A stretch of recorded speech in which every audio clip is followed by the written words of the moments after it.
This is Jeremy Bassetti, and you're listening to Travel Writing World, a podcast featuring interviews with travel writers about their work and about the business and craft of travel writing.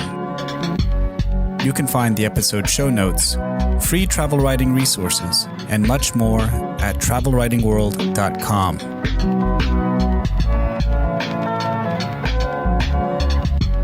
In today's episode, we remember Bruce Chatwin on what would have been his 80th birthday.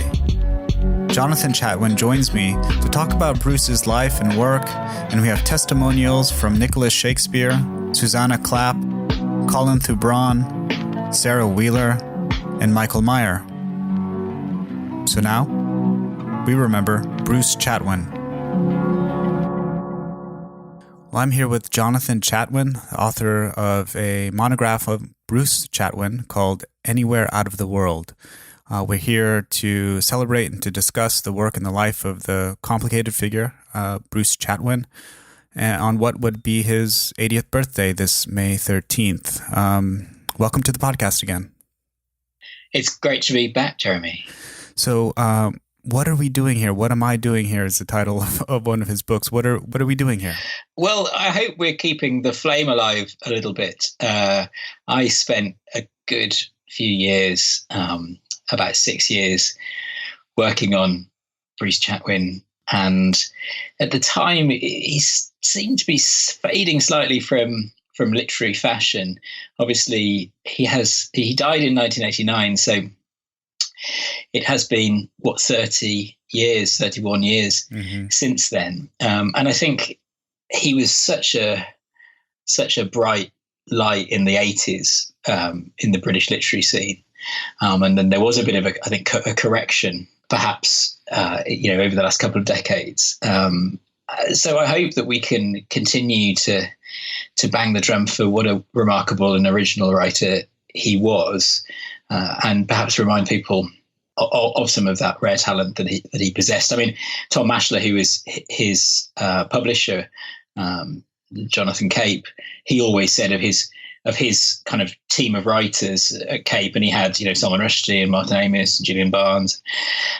He always thought Bruce was the best of them, and I think it's easy. He had such a as you say, a complicated and a life that was to many people the main interest, or perhaps has become the main interest that people have, that we forget, I think, what a wonderful prose stylist he was. So, yes, I'm hoping that we can bang the drum a little bit for Bruce, and also, spend a bit of time tracing some of the journeys that he made and thinking about him in the travel writing context. Very good. And we have special treat, I guess, in this episode, because we do have some commentary and testimonials on Bruce and his life and his work. So that will be good to hear, and we'll kind of put those in at various points throughout the talk today.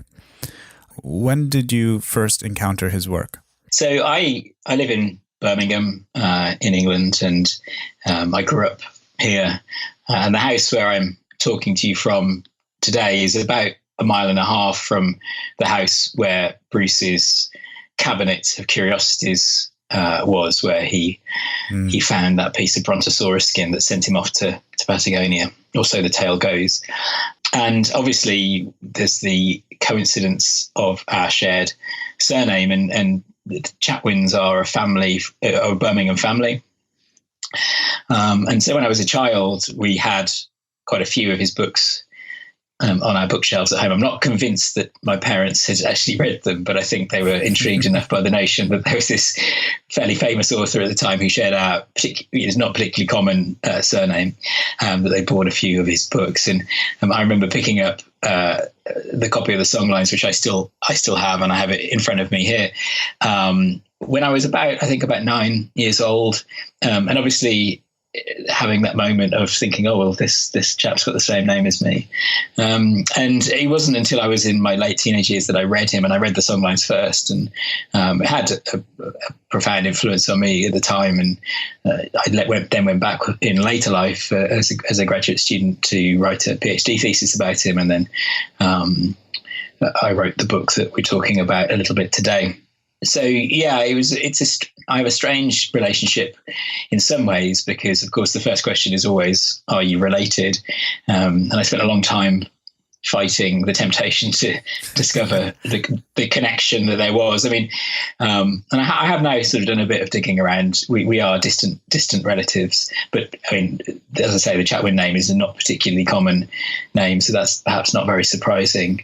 I was drawn back to Birmingham in a way that he wasn't. I mean, to talk of him as a Birmingham writer would, I think, appall him, really, because he hated the city and very rarely returned here. But, I mean, that is what he was. His family were from here. His father was solicitor in the city, provincial, middle class. And it became, I mean, that aspect of his background, his sense of provincialism, which wasn't helped by the fact that he didn't go up to Oxford as was planned for him when he was 18, I think it did colour his personality and remain something that he didn't really like to talk very much about. Mm-hmm. But despite that, by all accounts, incredibly bright, was able to kind of learn. He's an autodidact in many ways, able to learn whatever he wanted to learn at great not just speed, but also at a great depth. Yeah, I mean, Salman Rushdie said that he was the most knowledgeable person he knew. And it certainly was true, not so much at school, I don't think, but when he began his first job at Sotheby's, and there was a rapid ascendancy, so that by the time he was in his early 20s, he was running departments at Sotheby's. I mean, Sotheby's in those days was not quite the global behemoth it is today, but it was a company like Bruce in the ascendancy in that era. And he seemed to have an instinctive ability, as you say, to acquire knowledge very quickly. And that's partly the nature of the auction business, having to very quickly get up to speed on a particular piece or a particular period, and do your research in a very intensive and fast way. And he was able to retain information with a remarkable recall. I mean, Patrick Leigh-Fermor talks about this too, and he was himself an autodidact who had a remarkable bank of cultural knowledge to draw upon. And it clearly was something that he had as an innate ability. I don't think there's any way you can kind of learn that. And sometimes I think readers find it off-putting, and certainly there were elements in his writing where his carefully cultivated sort of persona is very knowledgeable, culturally knowledgeable, geographically knowledgeable. It can become a little perhaps grating, but I don't think there's any dispute that he was, he had an exceptional mind. Leaning to one side his literary talents, I think he had proved that certainly in his days at Sotheby's and the other aspects of his career that he had. Mm-hmm.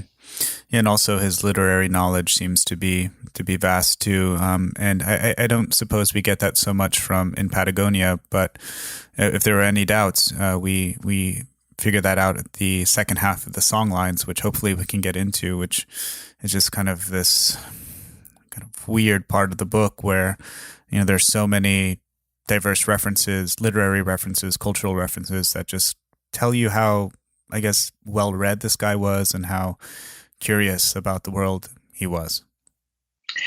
Yeah, and he was an unconventional reader in some ways, in that he had a disdain for the conventional. So he talked about not having reread things like Austen or Dickens. I don't think that was quite true, but he certainly liked to. He gravitated towards books that were perhaps a little bit more exotic. I mean, he was great. His library is still extant in the house that he lived in with his wife Elizabeth, and it's a very large room filled with floor-to-ceiling bookshelves and an incredibly diverse range of texts there. But he was drawn perhaps more towards European literature as inspiration than he was towards English literature, I would say. And there's an element there, again, of perhaps a kind of slight pretension, but the Russian writers and the French writers of the 19th century were both touchstones for him. Mm-hmm. And one of the things that you just mentioned there about him, I guess, pretending not to reread Austen and Dickens as being not true, And it seems that with Bruce, there was this very self-conscious or self-aware myth-making, this image cultivation that he wanted to build. And, I definitely want to go into that because that's part of, the intrigue of the figure, if not also the work. Can we jump into your monograph of Chatwin, Anywhere Out of the World, first, and talk about, the nature of the sources that we have about Chatwin, maybe the archive in Oxford. We can talk about this kind of enigmatic book, The Nomadic Alternative, which I didn't know about, and touch upon some of the major themes that we see throughout his work. And then we can kind of jump in and start talking about those if that works for you. Sure. So, the book that I wrote was very much focused on the literary work that Chatwin had done, and to some extent was an attempt to rebalance the discussion about him back towards his literary talents, which I think are pretty profound. Instead of focusing on the figure. Yes, exactly. Yeah, instead of the preoccupation that with his biography and perhaps some of the more lurid parts of his life, they have interest and they have bearing on the work too. But my intention was really to try and perhaps just swing the pendulum back the other way a little bit. And the thesis of the book is fairly straightforward in a way, exploring the idea, which Chatwin was very open about, that all of his work is to some extent, even his novels. He only wrote really 2 books that can be considered travel books, despite being thought of mainly as a travel writer. But all of his books can be seen as fundamentally preoccupied with the nature of human restlessness, which he saw as the sort of big question that he was trying to set out to solve. And the first version of his solution to this question is a very baggy manuscript of a book called The Nomadic Alternative, which was never published. It was commissioned by Jonathan Cape, and Bruce spent a number of years working on this, essentially a text that was always doomed to failure for the very simple reason that it aspired to a sort of academic objectivity and seriousness, which its argument didn't really sustain. Its central argument was that, once we were nomads, nomadic life was peaceful, and our preoccupation with stories of travel in the present day and our innate restlessness is born of genetic heritage as nomads. And he spends 260 odd pages exploring that thesis, but it's a very personal philosophy which he's trying to impose some sort of academic structure upon. And the book doesn't really sustain that. So unfortunately, when it was submitted and read by the people at Cape, they realized pretty quickly this was not going to be a goer in its present form. And it forms part of an archive of Chatwin's work, which it resides at the Bodleian Library in Oxford. It was embargoed for 20 years after his death. So when I saw it, which was in sort of the mid-2000s, it was still very difficult to access, although now anyone who is a member of the Bodleian can see the archive. And within the archive, there's the manuscript of The Nomadic Alternative and also a huge number of his notebooks, those famous moleskin notebooks that have been amazingly lucrative for the company that about 15 years ago decided to resurrect the brand. So I spent a long time looking through that manuscript and trying to take apart the argument that he put forward, seeing it really as a foundational text for him in what he would do next, so the books that he would write subsequently. And people have sort of said, oh, well, wouldn't it be interesting to publish The Nomadic Alternative? And I think it would be the worst thing you could possibly do in a way for his reputation, because it is almost the diametric opposite of all of the work that he would publish subsequently. He's known for this kind of crystalline, sparse prose, whereas The Nomadic Alternative is baggy, very, very heavy and dense in its prose style. It reads as a text that never quite is sure of where it's going, and as I say, sort of where it sits in that dichotomy between the academic and the personal. That's interesting. I haven't read The Nomadic Alternative, obviously, but you in your book Anywhere Out of the World, your monograph on Chatwin's work, you do kind of quote the text at length. And as I was reading those sections, it reminded me of it seems to be in a book in the philosophical tradition. It reminded me of 18th century writing. It reminded me a little bit of Rousseau, and in its density, but also in its kind of spirit, if that makes sense. Which is an interesting thing now that I think about it, because of what Rousseau says about civilization, right? And and kind of his basic distrust that civilization is or can be a good thing. So you say restlessness here is a theme. Do we see any other themes here that might connect back to Rousseau? Not that to say that there is a connection, but any of those kind of similar themes? Yeah, I mean, that thread runs through the book and then through his work, the idea that settled civilization, particularly in its modern form, is inherently bad for us as a result of its confinement. I mean, it's an interesting thing to think about at the moment, given how confined we all are. Right. But, he says that the confinement of cities is, that generates all sorts of negative consequences, and a lot of our violent instincts, for example, he attributes to being stuck in cities. He was always searching for a sort of model of the noble savage that he could draw on, sort of peace. I mean, the trouble, of course, is that the term nomadism has a very, pastoral nomadism has a very specific definition, and actually what he wants to do is lump together everybody who travels, and so you have chapters in The Nomadic Alternative about hunter-gatherers, chapters about nomads, and chapters about other sorts of pilgrims and people who travel for other reasons, and he sort of lumps them all together, whereas of course their motivations are incredibly diverse, and I think you're absolutely right in the sense that it feels like a text that could have been written in the 18th century or even before. And Robert Burton's Anatomy of Melancholy is one of the touchstones for Chatwin in writing it, which is this absolutely enormous, very idiosyncratic exploration of the notion of melancholy, and unfortunately you just can't get away with it anymore. It's those sorts of deeply personal philosophical treatises just they don't work in the modern era. Mm-hmm. But he is a synthesist. I mean, that was his great talent, really, in a way, was that he was able to.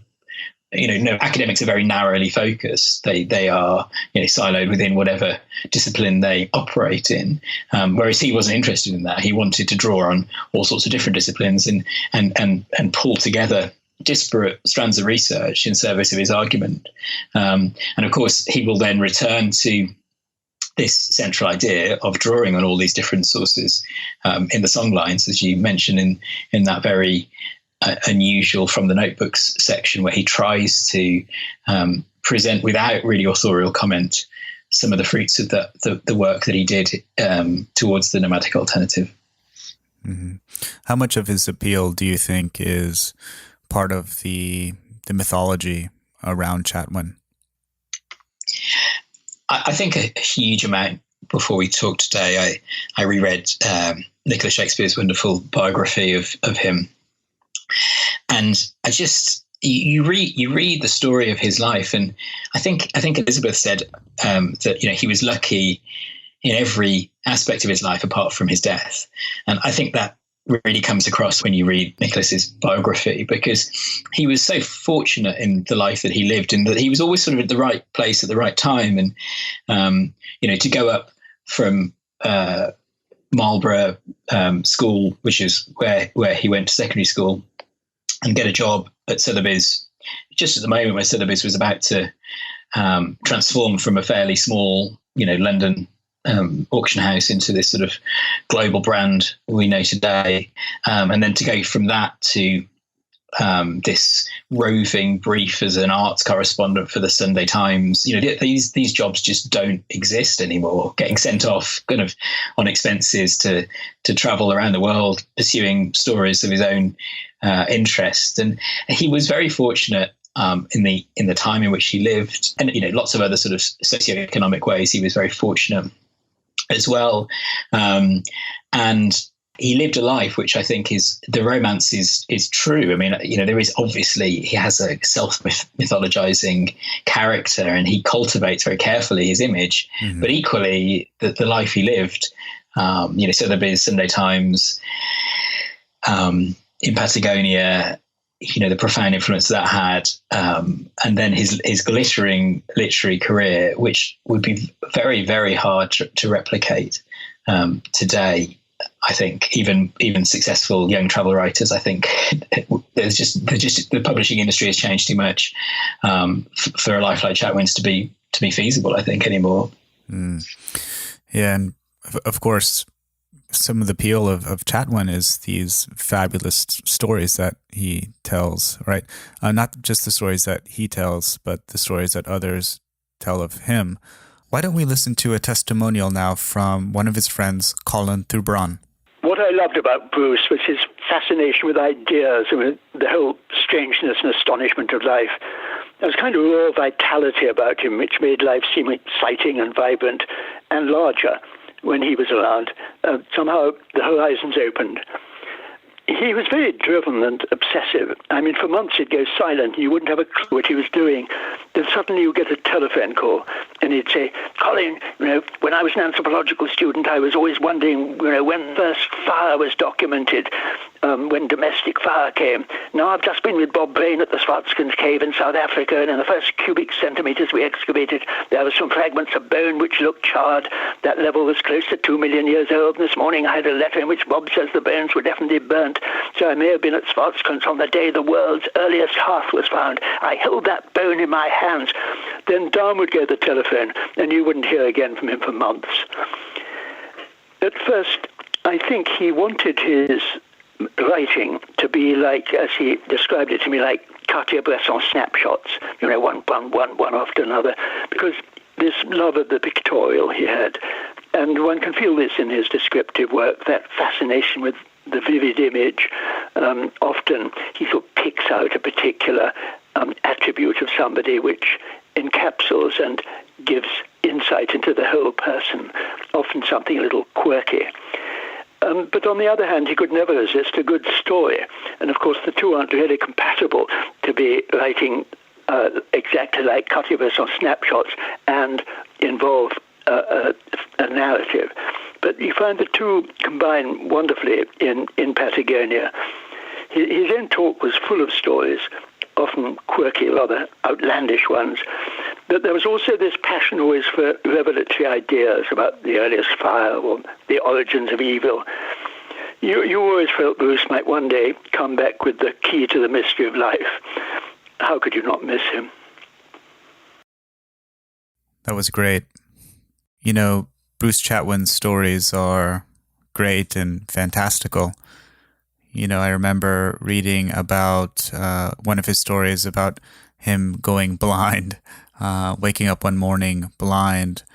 There's another story, I think it's in Granta, it's called The Bay, where he refers meeting to a guy, a quirky figure with a mustache named the Grand Chamberlain or something, with whom he exchanges artifacts at Sotheby's, I believe. Just something about the stories that he tells and the stories that he gets himself into that are just unbelievable and fantastical. Yeah, and he was never, I think there's parts. I mean, that the essay you're talking about, where he talks about going blind and setting off to the Sudan, and in the mid 1960s, he always liked to cultivate the idea that he had undertaken sort of long, very challenging desert journeys, and sort of Wolfrid Thesiger-esque had embedded himself amongst the nomads, and that wasn't really true. That he did make traveled all over the world, but they tended to be relatively short trips, and he wasn't sort of roughing it in quite the same way as writers like Thesiger were, but he tended to parachute in I mean, the Songlines is a perfect example of this, where anthropologists throw up their hands about that book, and he spent very little time on the ground in Australia, really, given the complexity of his subject matter. But he wrote a book that has been the best read book on Aboriginal Australia for the last 30 years. And that, I think, irritates, understandably, a lot of people. But it speaks also to the ability that he had to transform the raw material of stories into something that was very compelling for people. Yeah, that's interesting. There's a quote here that I wrote down. Bruce said, "I'm more interested in story and storytelling than I am in traveling. But stories come more easily to you when you are traveling," right? So it seems here that he's kind of acknowledging a little bit, the ability to create stories and fictions, even if it's connected to some like real event. I think many people in travel writing open a book with the idea that everything that they're reading is absolutely true, right? And he's playing with that, I think, a little bit. In the Songlines, there's this central ethical issue which he never really wanted to confront in the book or in conversations around it, which is that he's dealing with secret knowledge of a culture that is very much not his own, and of a culture that he had a relatively superficial understanding of. There are people from outside Aboriginal communities who study the Songlines and the system of mythology around them, but they will always acknowledge how complex these ideas are, and that it will take decades to sort of acquire an understanding of it that does it justice. The problem was that he was drawing on a book called Songs of Central Australia by Ted Stralow, who was the son of a Lutheran pastor and had grown up on a mission for Aboriginal Australians. So was sort of part of this community, but was white. And this book, and Stralow in general, was a controversial book, and he was a controversial figure. And that is never acknowledged in the book or by Bruce. And he took an attitude that, he wouldn't write the books that he does if he spent 30 years getting himself immersed in the field, which is a real ethical problem that is very hard to resolve. And it's a thorny issue because you can very easily end up feeling like the whole work is founded on some sort of exploitation by Bruce, that he used these people in the service of his wider argument. And it's actually quite difficult to counter that. I think I'd say a couple of things, perhaps in his defense. The first is that he, in his work, did an enormous amount to bring to the world's attention. The Songlines was a bestseller internationally. A culture and a community that people outside of Australia perhaps knew very little about.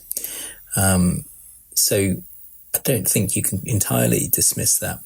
And the second thing is, I think what he probably would have said, and I'm not sure whether this helps or hinders his case, but really that the Songlines that he presents in the book aren't truly the Aboriginal Songlines, because of course he didn't fully understand what they were. He saw in them a sort of poetic representation of some of the ideas that he had held for an awfully long time himself. So they get kind of co-opted or assimilated into his own personal version of this mythology, which he sees as a global phenomenon rather than just something that's specific to Aboriginal Australia. It's a question that has certainly had become the main focus of kind of academic inquiry into Chatwin's work. And as with all such ethical questions of representation, it's very hard to square the circle and to acknowledge the flaws and not end up entirely dismissing the person and the work. I think there's little doubt that if the book was to have been written now, the publishers would be much more wary of this sort of white man wades into a culture that he isn't part of, and very selectively picks out the bits that suit his own idiosyncratic view of the world. Whether the book would be published at all is a question, but of course it does exist, and it does have value, and we have to just try it as best we can to navigate these tricky ethical issues. I think more broadly it's worth pointing out that Bruce was deeply uninterested in politics, and so I suspect, and again, this may be something that condemns him as much as rescues him, that to an extent he was simply unaware and uninterested in those questions, because what he cared about were the stories, and in particular in the songlines, he felt, it was almost a kind of moment of euphoria when he discovered the songs of Central Australia, and felt that they articulated something in an understandable form that he had been trying to define himself for an awfully long time. So as a result, he was more than willing to overlook the fact that there was a hidden complexity there, and also all sorts of ethical questions that he really did need to address and resolve before he waded into that subject matter. Mm-hmm. Yeah, and perhaps in his travel books, right, the way that in which he kind of conveys those notions of restlessness and going against consumerist society and whatnot, the best way in which he can do this is through fabrication or storytelling, right, which is perhaps one of his chief preoccupations. And in fact, there's that famous story from Paul Theroux where, he tells Bruce to, you got to come clean, man. You got to come clean. And Bruce replies, I don't believe in coming clean, which is insightful in many ways, but especially insightful in terms of storytelling. And yeah, in many ways, of course, the two of them inhabit sort of polar opposite ends of the travel writing continuum, if you like, that Theroux's books are all about the lived experience, warts and all, and often there are a lot of warts, right? It's often quite the grueling experience of travel is very, very present in Theroux's work, and in a way, I suppose that they're drawing on slightly different traditions, or they inhabit slightly different travel writing traditions, and Chatwin is much more in a tradition of a writer who has a particular argument or sort of philosophical idea that they want to shape the material to fit. And you see it, he's not, Peter Matthiesen's The Snow Leopard is another example of this, from the same sort of era, where the journey becomes metaphorical in some way of some sort of transformation or some sort of wider philosophical point. I think the problem for readers is, unless you know an awful lot about his biography, it's very hard to delineate between fact and fiction. And that frustrates, I think, some readers. And certainly there are moments that I chafe at. There's a bit in the songlines where they're out in the outback somewhere, and in the book, the Aborigines are all scared of snakes, and so they sleep on the roof of the Land Cruiser. And Bruce sets himself up this snake-proof ground sheet, which he sort of pegs up at the corners and then sleeps on the ground. And it's all presenting Bruce as this sort of fearless traveller. And actually, when Nicholas Shakespeare went back and talked to the people who were with him then, actually it was the complete opposite of that. Bruce had been terrified of snakes and had slept on the roof. That's a bit upsetting as a reader, because you think that's not just a truth and a half. It's not a slight manipulation of the facts. It's a complete inversion of the facts, clearly done to sort of bolster the mythology of this character that's at the centre of the songlines. But of course, if he had written a very straightforward factual travel account, as many people have, of course, of traveling through Australia or Patagonia. There's a reason that his books are those that people return to and have sold in their hundreds of thousands. And partly it is because he's so careful at crafting the narrative in the service of his kind of literary ends. Well, let's jump into it. Let's, I guess, talk about his book In Patagonia, which very influential to many. It was hard for me to get into it. I started reading it and I put it down, and in preparation for this conversation, I picked it back up again and forced myself to read it. I don't know why. It just, sometimes you like books and sometimes you don't. But despite that, it's hugely influential. People love it, right? We have some testimonials. I guess it's a good time to put them in on how important In Patagonia was for not just readers, but for kind of the travel writing landscape. So now we'll play 2 back-to-back testimonials from the travel writers Sarah Wheeler and Michael Meyer. In my grandmother's dining room, there was a glass-fronted cabinet, and in the cabinet, a piece of skin. A first line that has launched 1,000 others, though none with the ocean-going allure of Chatwin's. This, I think, was his legacy, or part of it. With that line, Chatwin set up his 1977 volume, In Patagonia, as a quest for a brontosaurus, the skin of which his grandmother's cousin Charlie Millward had found in a prison of ice in Chilean Patagonia. Chatwin found the perfect vehicle for a travel book, the search, the hunt, the pursuit.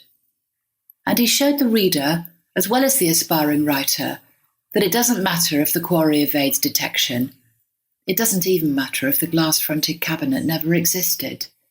Chatwin showed for all time that it is the story that counts. So when someone asks me how to write a travel book, my short answer is to tell them what I did, which was to reread and reread and reread the opening pages of In Patagonia. A book I just absolutely love because it's strange, it's weird, it's incredibly knowing, and yet, despite its title and what the reader might expect when he or she opens to the front page, the book doesn't begin in South America. Instead, it begins in a grandmother's dining room where a young boy stares at a reddish-brown piece of skin covered in coarse hair. "What's that?" he asks, and he's told that it's a piece of brontosaurus. And the boy believes it. The boy, of course, is Chatwin, and he learns that this brontosaurus lived in a place called Patagonia, where it had fallen into a glacier and died within a prison of blue ice. Chatwin's always great with colors.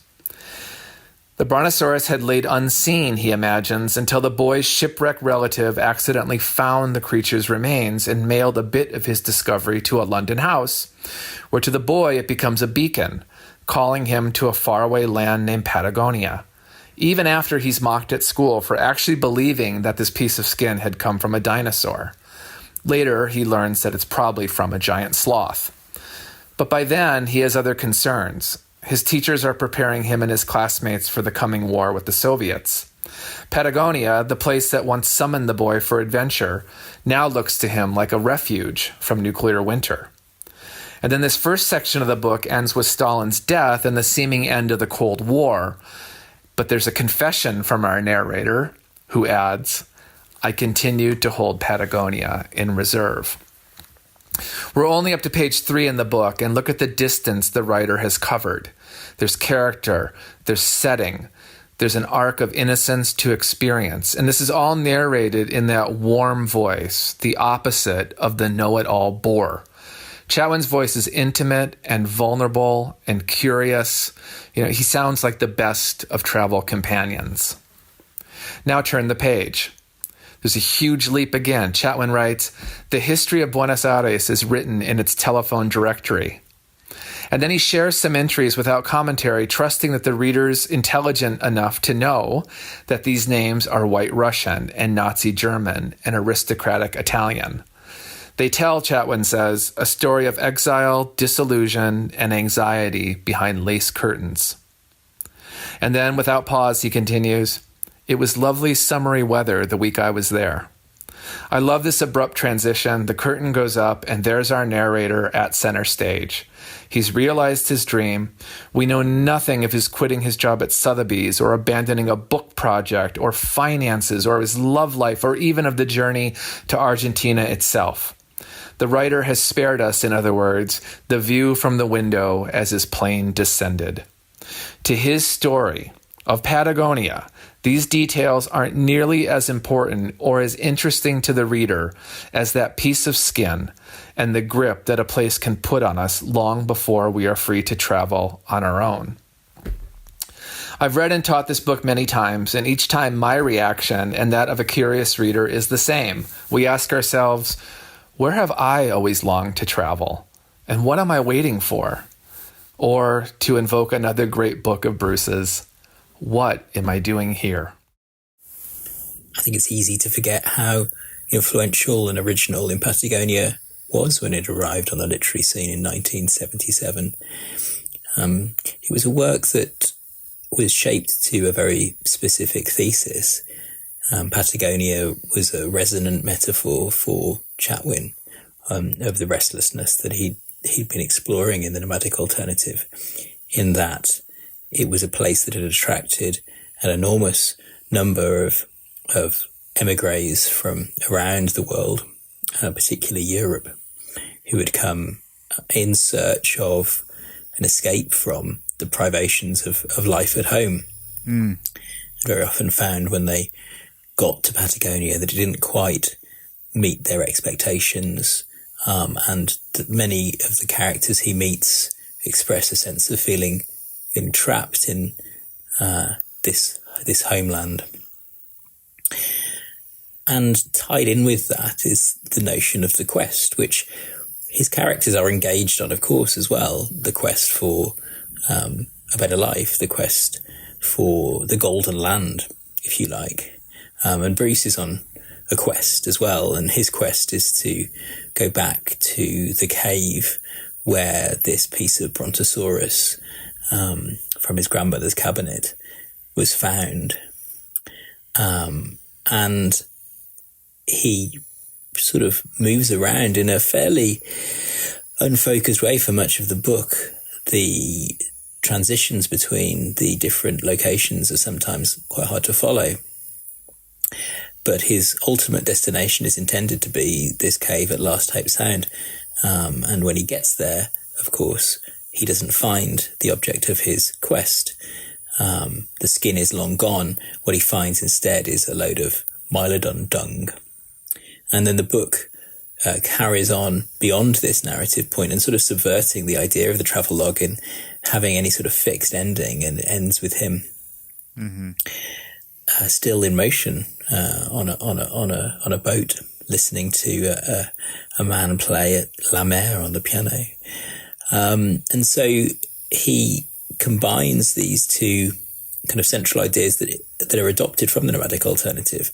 The idea of the quest, which is central to his thesis in that book, as one of the archetypal forms of human storytelling, which embody the journey that we would have taken in the past, full of risk and adventure, along with his central trope of human restlessness, the idea that we are never satisfied where we are. Right. And so the conceit of the skin and the place of Patagonia itself resonantly expressed for him both of those ideas. So it's a heavily shaped, heavily worked book, not least because when it arrived at Jonathan Cape, the manuscript was actually quite loose and baggy, and Susanna Clapp, who edited it, stripped out, along with Bruce, about a third of the book, to make it a much shorter book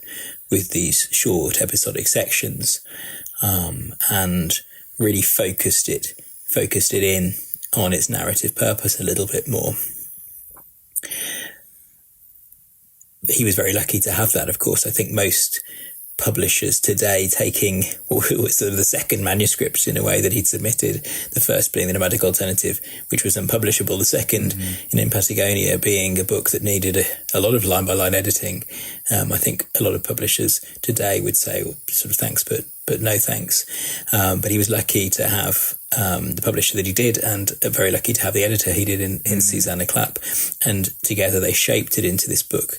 And it was just, I think, what the publisher and Susanna and then readers saw in it was this incredible new original voice in travel writing, and somebody who was very willing to discard some of the old conventions of the genre. Well, let's talk about the song lines. It pulled me in, a lot better than In Patagonia did. It's a book where he goes to Australia, right, where he is kind of searching for knowledge on these dreaming tracks. Or what are they in Aboriginal culture? So, the song lines are incredibly difficult to define and have been the subject of study, anthropological study for people, expert in the field. And Bruce's interpretation of them is in the service of his overarching idea about the nature of human restlessness, and the idea that actually for him these songlines sort of spread across the world. It's quite a grand thesis he comes up with. But I'll read you what he wrote in The Nomadic Alternative as a definition of these songlines, or dreaming tracks as they're sometimes known. And this is what he writes: "All over Australia zigzagged the mythical tracks of the ancient ancestors, who had wandered about the subcontinent in the dream time, creating topographical features as they went. One could only see the tracks if one knew they were there.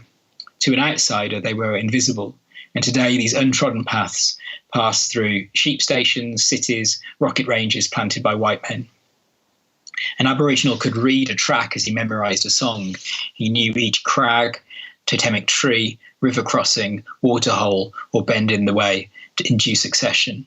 He could find his way along the track even if he had never travelled that way before.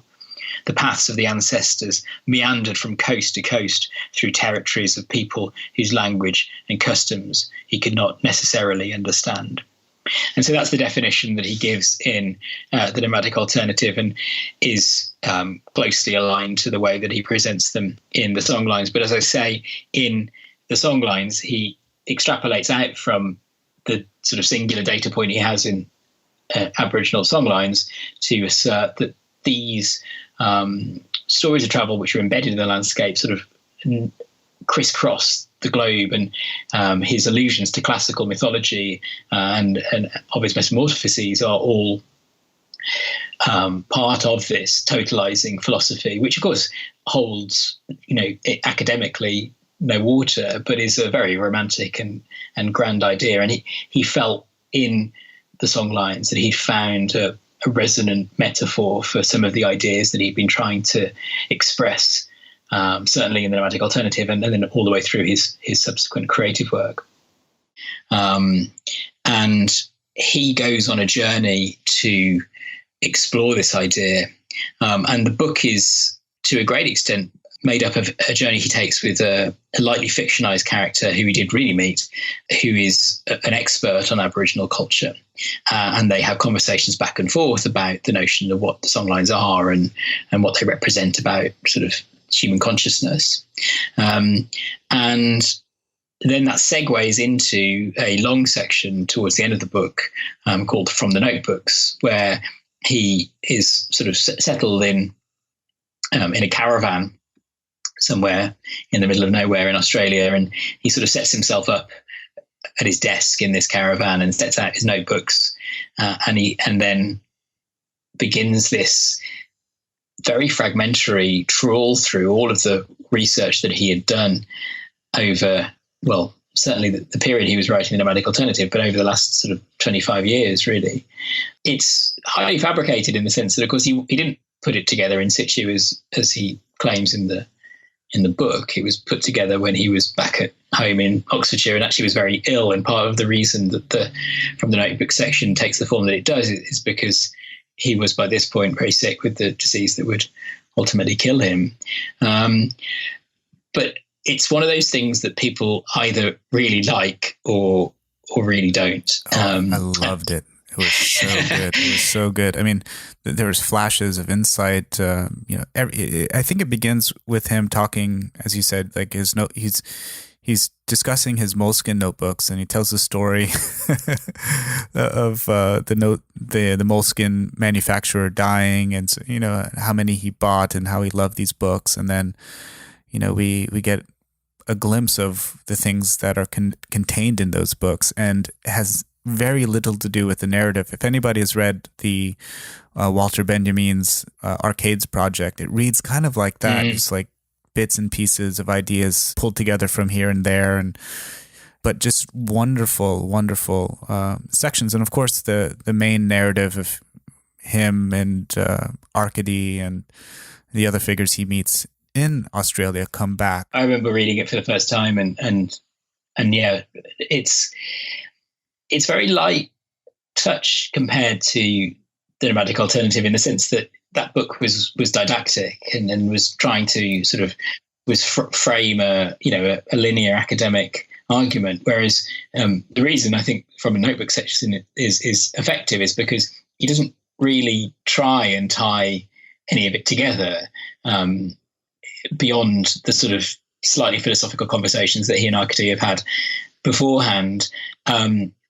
They just exist as fragments that over the course of the, I don't know how many pages it is, 40, 50 pages maybe, that they're scattered over, sort of build gradually towards a sense of both the writer, but also this notion of that life is better when lived on foot.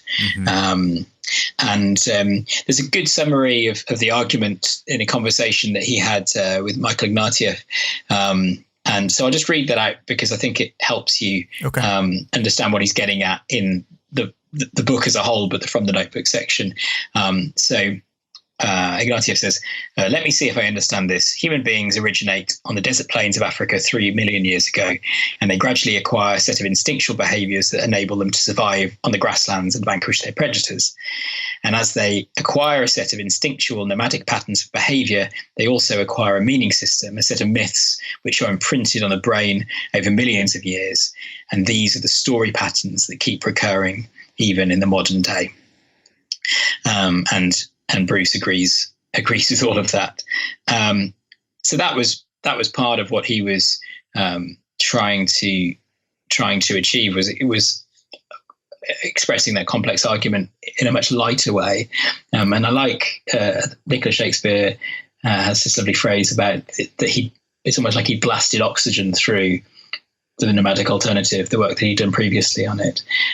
Because in the end, I have trouble summarizing exactly what his philosophical impetus was in the songlines, but that's intentional on his part. He, in a way, doesn't ever try and draw it down to a totalizing theory. He just leaves you with this impression that life is better lived on the hoof, and we are hardwired for travel. I mean, that's his point, really, is that because of our nomadic heritage, we carry in us some sort of instinctive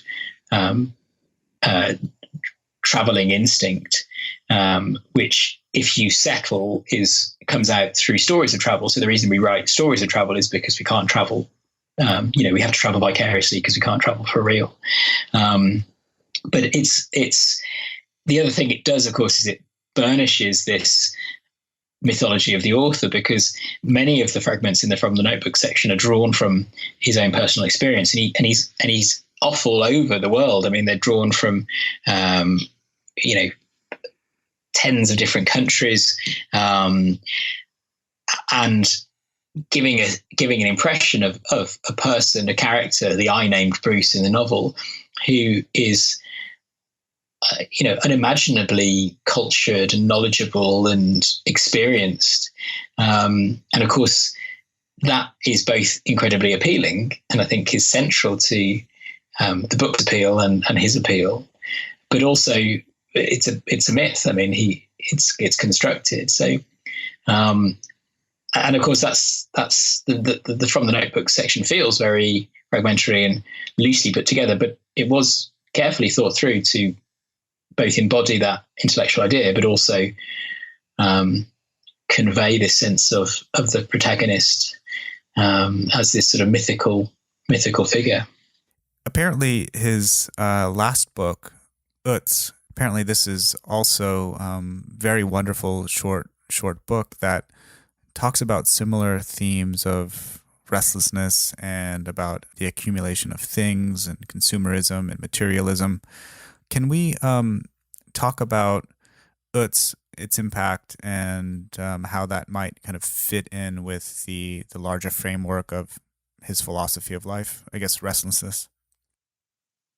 Yeah, I mean, it's worth mentioning as well, On the Black Hill, which was the novel that preceded the Songlines, which is set on the Welsh borders, a landscape that Bruce considered to be sort of his spiritual home in many ways, and that he returned to time and time again, about twin brothers who farm a plot of land up on the Black Mountains there. I mean, in both On the Black Hill and I mean, I feel bad if we don't mention that he did write a book in between, in Patagonia and On the Black Hill, called The Viceroy of Ouida, which it still remains the least read of his books, about the slave trader Francisco Manuel da Silva. It's quite a hard, brutal book in many ways, but again, it embodies many of the ideas of restlessness that he is so preoccupied. So yes, after the Songlines, he writes this very short novel, which is nominated for the Booker Prize, called Utz.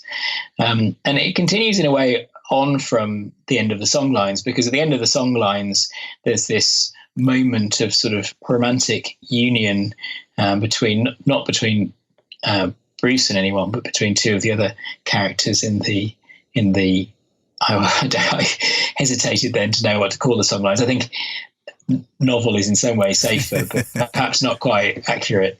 And this idea that these two people have found one another, and that sort of settled existence maybe with somebody you felt deeply about wasn't quite so bad as he seemed to think it was earlier in his life and work.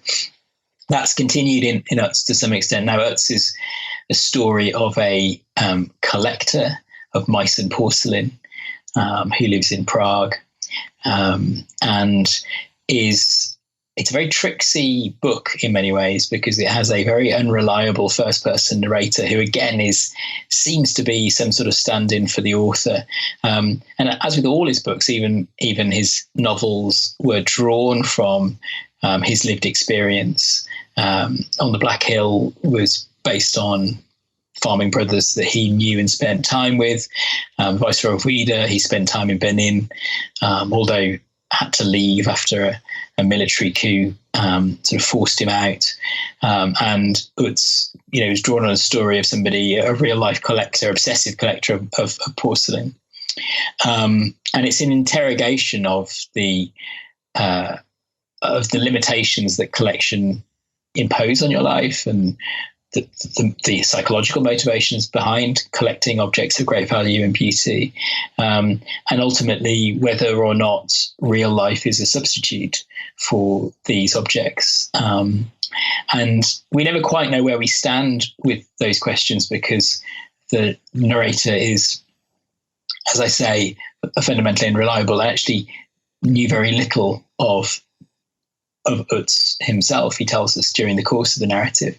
But it embodied, we've already mentioned, this tension that Bruce had in his real life between collecting beautiful things, and he had some, wonderful collections of very unusual art, and was always fascinated by that. The Cabinet of Curiosities comes back and back. He has these little god boxes that he made, which again sort of little cabinets full of interesting things that he found. So that's a recurrent trope in his life.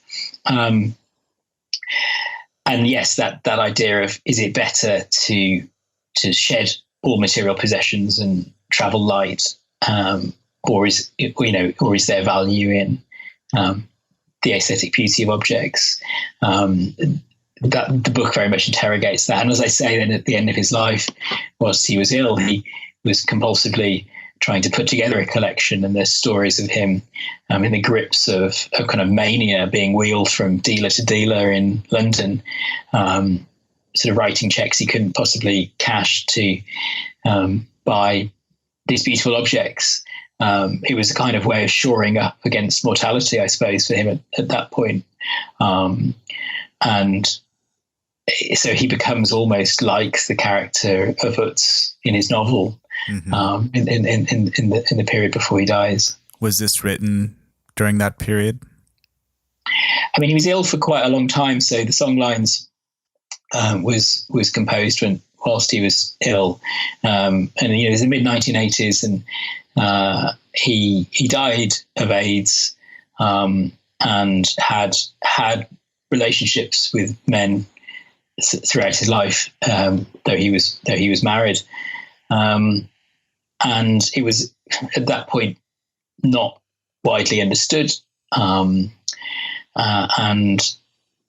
Bruce, ever the mythomane, really didn't want to confront the reality of that being what he had, and it took a while to figure it out. It wasn't a straightforward diagnosis, but he would sort of talk about how he'd caught some sort of fungal infection from eating 1,000-year-old egg in China, or all these sort of mythological stories about why he was ill, and I suppose mortality is the great leveler, isn't it? And in the end, he couldn't escape. He couldn't burnish that narrative.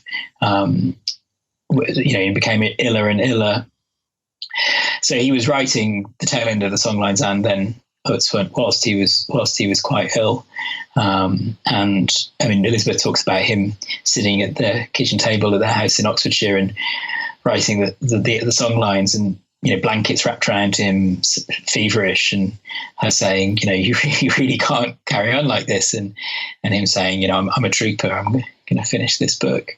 And he talked about the books he wanted to write afterwards as well, and I think that's the great sadness in a way of he died at 48 and had only really had a decade of his literary career. In Patagonia had been published in 1977, and he died in 1989. So it was a fairly short literary career that he had, and produced 5 books plus What Am I Doing Here, which is a sort of compilation of work in that time.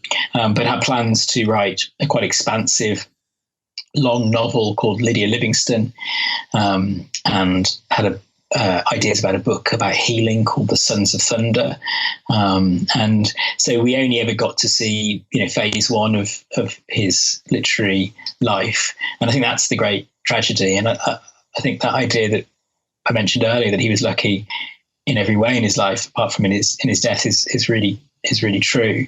It's 48 is no age, and I think those people who knew him much better than I mean, I'm too young to have met him, and my experience of his life and work is purely through his words on the page and meeting some people who he did know. But they talk about his innate talent and how wonderful it would have been to have seen more of his writing.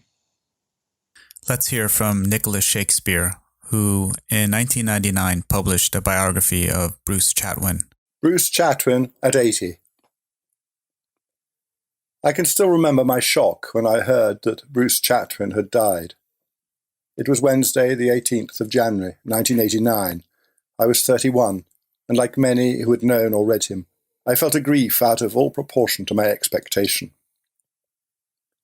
He died young, but not so young as most people think. At 48, he had outlived many of his influences: Robert Louis Stevenson, T. Lawrence, Anton Chekhov, Robert Byron, Osip Mandelstam. Had he lived, he might have grown to resemble Samuel Taylor Coleridge, or his own description of Klaus Kinski playing the Viceroy of Ouida, a sexagenarian all in white with a mane of yellow hair, and behaved, perhaps, at 80, like Charles Millward the sailor, home from the sea.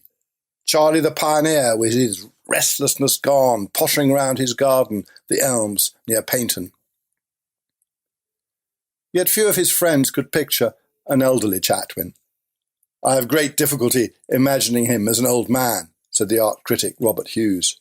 I think he would have been very crabby. Bruce's dense, intense, short life had a preordained and mythic quality. Great people have an inbuilt instinct about how long they're going to live, said the Australian poet Pam Bell, with whom he stayed while researching the songlines. A sort of rhythm to the way they rule their life. This explained the disciplined economy of his writing, his manic behaviour, his impatient appetite for experience. With characteristic timing, Bruce died on the eve of the transformation of Central Europe, bringing down the barriers of the old and new worlds. Missing would be his dispatches from the Berlin Wall, the Iron Curtain, Prague and the Velvet Revolution, the Twin Towers, the invasion of Iraq, the coming of Donald Trump and Brexit. He died too before the revolution in information technology. He hated computers, but he was a precursor of the internet, a connective superhighway without boundaries and with instant access to different cultures. He was a storyteller of bracing prose, at once glass clear and dense, who offered a brand new way of representing travelling.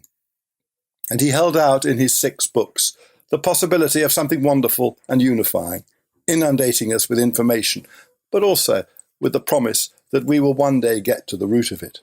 As his friend Robin Davidson said, he posed questions that we all want answered, and perhaps gave the illusion that they were answerable. You always felt with Bruce, said the travel writer Colin Thubron, that he was capable of coming back with the key to everything. He was a storyteller first, who set free other writers and taught them not to be tamed by conventional boundaries. I've always loved telling stories, he told Thubron. Everyone says, are you writing a novel? No, I'm writing a story, and I do rather insist that things must be called stories. I don't quite know the meaning of the word novel. And in telling stories, he didn't much care if they were true, only if they were good. For Bruce, a good story was also, in a real sense, a true story. I like to say that he didn't tell a half-truth, but a truth and a half. In his memoir, Anecdotage, Gregor Redzori asked this question of Bruce. What would his life's work have looked like if he hadn't died in his 40s after Utz, but had gone on living and writing until the blissful age of 80? Salman Rushdie felt that Bruce had only just begun. We don't have his developed books, the books that might have come out of falling in love with his wife. We saw only the first act. He was just creating himself into the person he'd be happy to be. Out of all the people he'd experimented being, he quite liked being the writer, Bruce Chatwin. 31 years on, I still miss him. We'll end this episode with a statement from Susanna Clapp, who worked with Bruce Chatwin at his publisher, Jonathan Cape. She also wrote a book about Bruce Chatwin called With Chatwin, Portrait of a Writer. I've been thinking about Bruce a lot recently anyway, because in one of those strange looping tricks of fate, which he would have responded to, I think, there's been much talk of viruses caused by strange creatures in Eastern markets. And of course, when Bruce announced that he was ill, he talked about a malady caused by Chinese eggs. He talked about a visit to the Hong Kong bird market.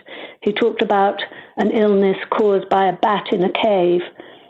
These things were mocked at the time, partly because people felt that it was a disguise of his.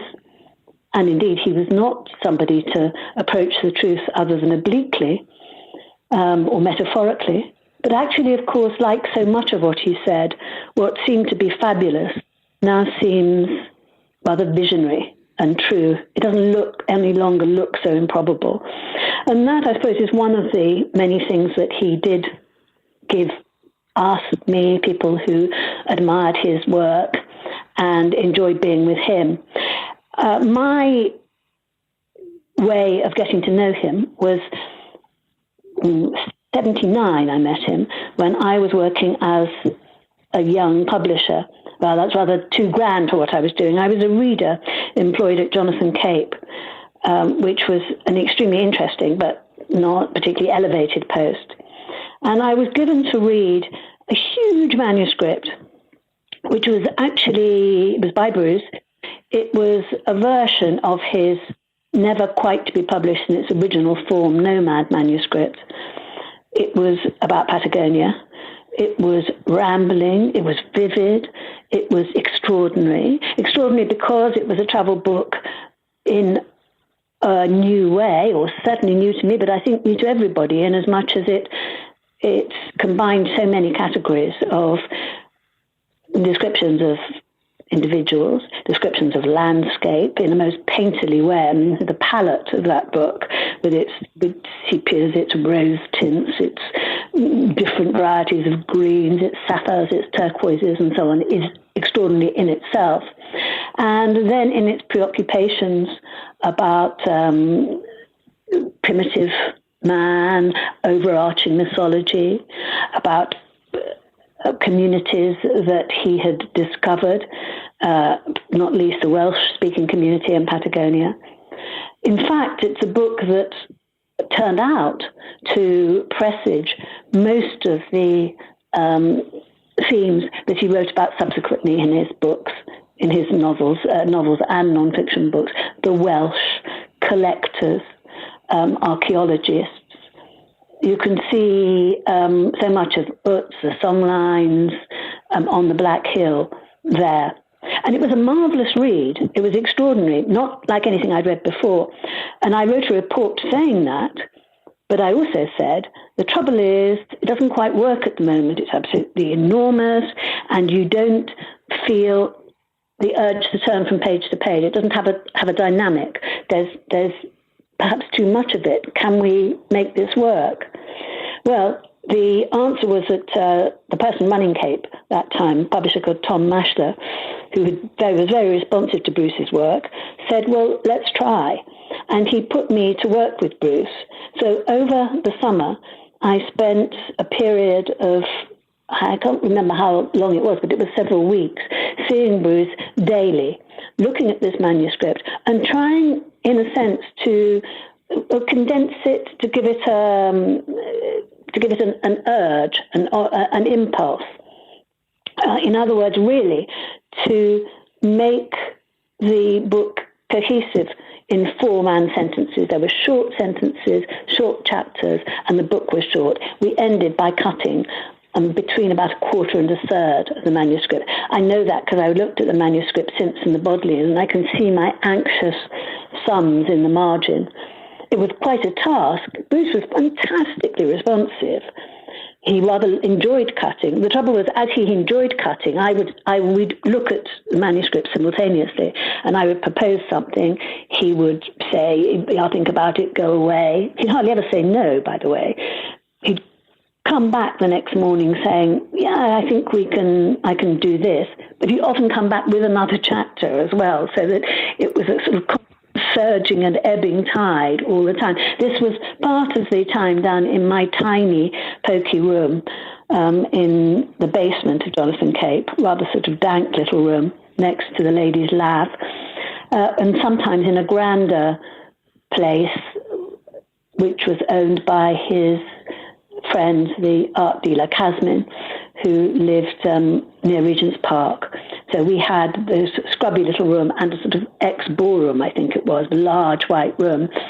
And it was very exciting. I have to say, the first time I ever saw Bruce, it was in that scrubby little room. He came in walking as if he was going to walk straight through the room and out of the window, with a tremendous sense of sort of gushing energy, with his knapsack, the famous knapsack, which he had specially made with lots of different compartments in it so that he could have, when he was traveling, half a bottle of champagne, so he said, and a tin of sardines. And he also had, at that point, an edition of Sidney Smith's The Cleric's Letters, slightly surprisingly, and less surprisingly, a copy in French of Blaise Cendrars. Anyway, we worked together. It came out, and that was his first book. Subsequently, I worked a little on his second book, The Viceroy of Ouida, which he found much harder going. It dealt with a very dark subject, and it spoke to some extent about a dark place in his life. And he wrote it in an entirely different way. in Patagonia needed to be cut. It was full of wonderful excesses, not so much of style, but of little loops and intricacies and byways. And although that was part of the point of the book, that it didn't have an absolutely sort of steady, dogged, foot after foot pace, there was a decision to be made editorially between what was an adornment and what was an exciting excursion and what was simply an excrescence and something which actually bewildered you. The Viceroy's Reader, his second book, was completely different because he wrote it from the beginning in a very compacted way, and he had great difficulty writing it. I remember going to see him in his sort of small white room, which he'd rented in a place called Albany in Piccadilly in central London, and him sitting up against the wall, completely white-faced, just blocked. It was one of those sort of awful, difficult, writerly moments. Was it going to work? In the end, it did. Like so many of his books, it could almost have been written in contradistinction to the one that came before. Much darker, much shorter, much more compressed. That was the first of many white rooms in which I saw Bruce.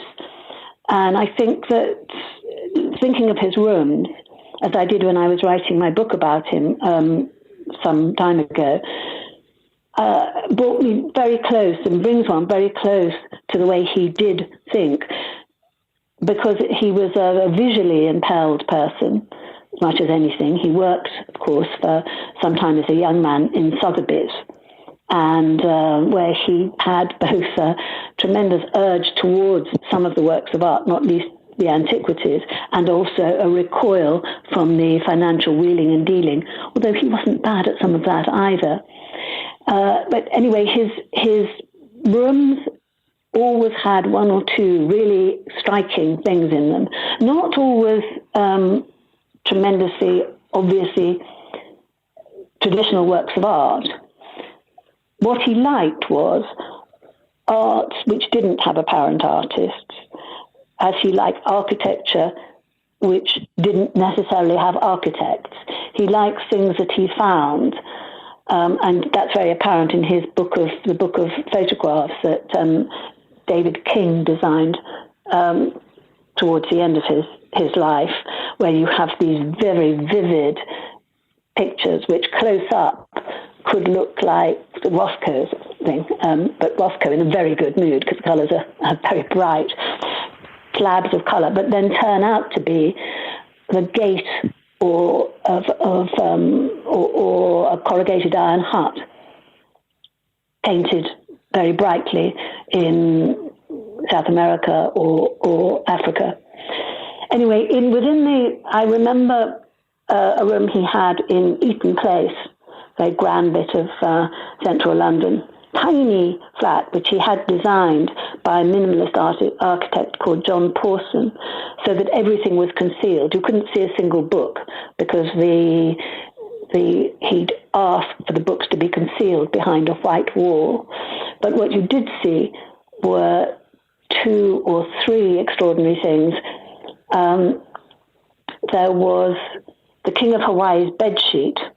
Actually, I can't remember exactly which rooms these were in, but the rooms within these rooms, you almost always saw 2 or 3 of these things. The King of Hawaii's bedsheet, which was an enormous canvas that he'd bought in a sale, I think at Christie's, might have been at Sotheby's, I can't remember, years before. I think carried it back on his bike, but maybe not, which was like an early Matisse with slightly apricot-coloured with these little leaping figures of fish.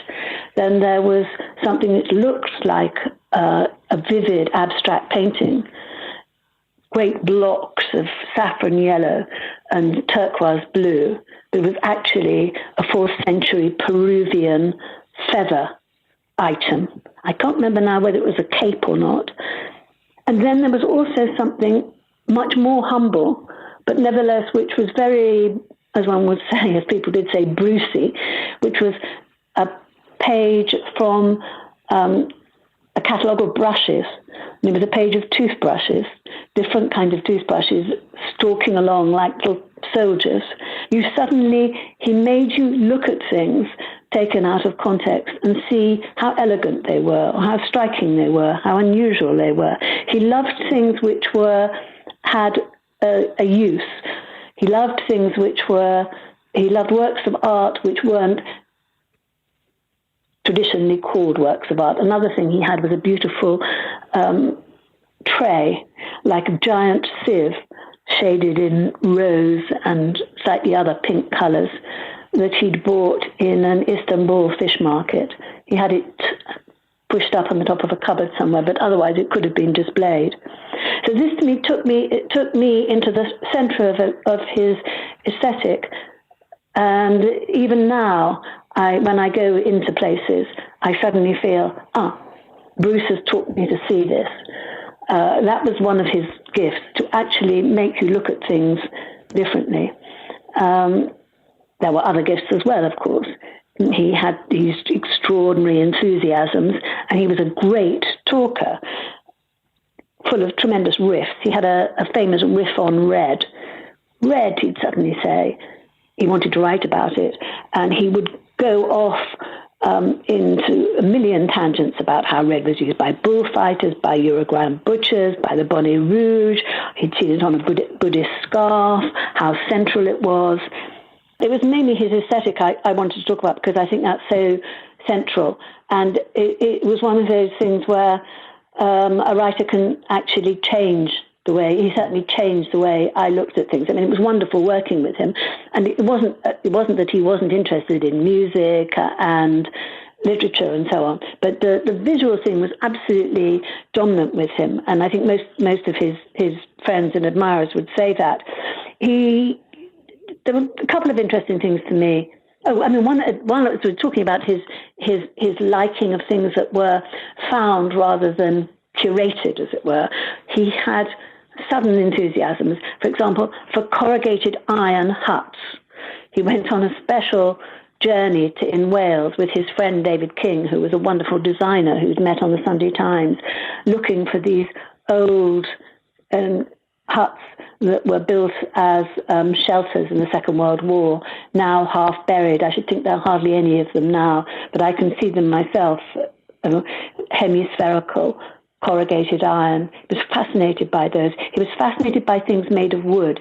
He was fascinated by the plain simplicity of certain bell towers which you find in Wales and England. He wrote about some of that, or he's suggested some of that in On the Black Hill, which coincidentally I think can be read as sort of semi-autobiography. The two twins about whom he wrote and whom he to some extent modelled on people that he had actually met while staying in Wales could also be seen, without too much heavy sort of Freudian analysis, as being two elements of Bruce himself. Anyway, crucial to him in turning him into a writer was a figure who adored Bruce and who was a friend of mine called Francis Wyndham, who died a couple of years ago, a very wonderful writer himself, who ran for a time the Sunday Times magazine, where Bruce turned up originally to advise on design, but turned out to be tremendously energetic in providing ideas. He said, why not, let's have a piece about Madeleine Vionnet, who was the woman who invented the bias cut, lived in Paris. Let's have a piece about Eileen Agar. Let's have a piece about Eileen Gray. Let's have a piece about George Kostakis, who Bruce delighted him because he was a tremendous collector, Greek in origin, who managed to collect in the Soviet Union. It was this combination, this paradox of capitalism and communism, which so interested him. Anyway, he kept proposing these subjects, and Francis Wyndham turned to him and said, why don't you write about them? And he did, to wonderful effect. And I think what's so interesting about his pieces is both the electricity of their subject matter and also the compactness and the crispness of his description, which I think relies very much or is fueled very much by the work that he did in Sotheby's as a cataloguer. He learned how to describe things with great precision, to mount up these phrases which summoned up a piece without a lot of loose evocation. It was very exact. I mean, for all that Bruce is taxed by people for telling fibs or exaggerating, and he certainly wouldn't have denied that himself. I mean, he said, I once counted up the number of lies I wrote in the book. It wasn't actually that too bad. It wasn't actually too bad. He enjoyed the accusation in some ways. For all that, he was also extremely meticulous in recording the acuity of his eye, which was considerable. So he came out of the Sunday Times as a writer. And it was as a writer, of course, that I was introduced to him. And I visited in Patagonia. I started to work on it. I then left to help set up the London Review of Books, kept in touch with Bruce, and I'll round this off by saying that we did work together one other time, which was on his last book, or the last book published in his lifetime, which was Ut, which, of course, is again written in contradistinction to the book that came before it, the songlines, rambling, expansive, outdoors, a great full of mythical explorations. Utz was tight, concerned with an Eastern European collector of Meissen porcelain, something that Bruce did know about, though he really didn't like it. It was absolutely opposed in many ways to his aesthetic, but he was very interested in Eastern Europe. And the book was short, precise, exact, really needed very little work, but he had rung me up, knowing that he was clearly ill, and said he wanted me to edit it. The editor he'd been working with in the last few books was not around for some reason, I can't remember what. And, of course, so I went down to Homer End, the house that he lived in, painted in homage to his childhood trip to Scandinavia in a dark maroon Swedish red with a sort of clinker-built house, very unusual in the middle of this green, rolling West Country landscape.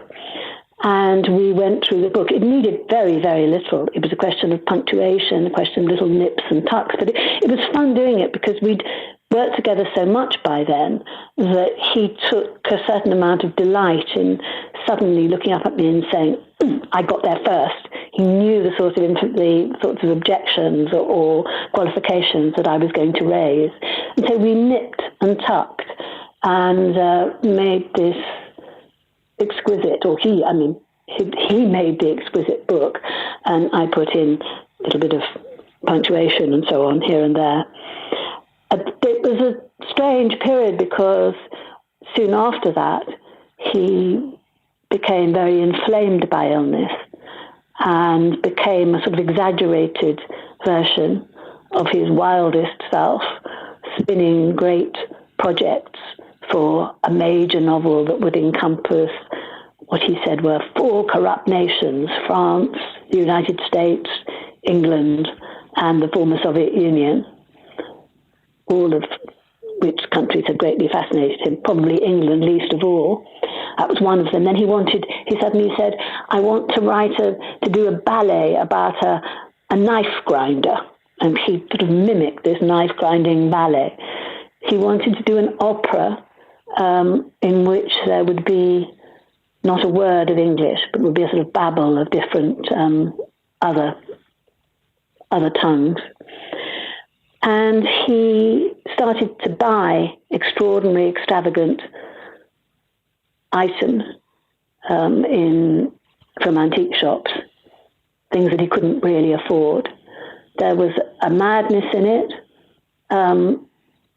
because of his illness, but there was also something which was a sort of feverish version of Bruce. When he died, he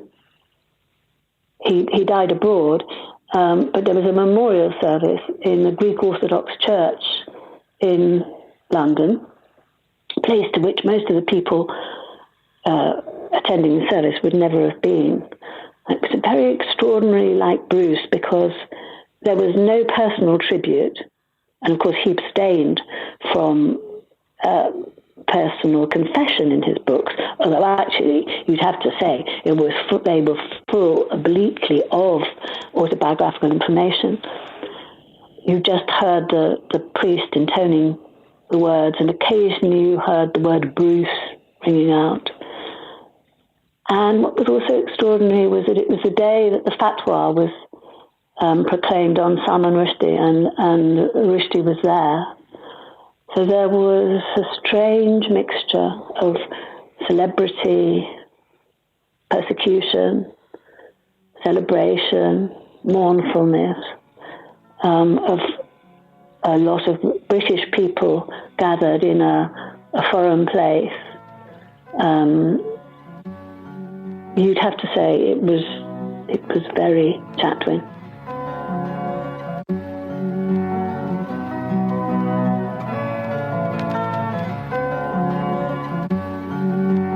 You can find the episode show notes and much more at travelwritingworld.com.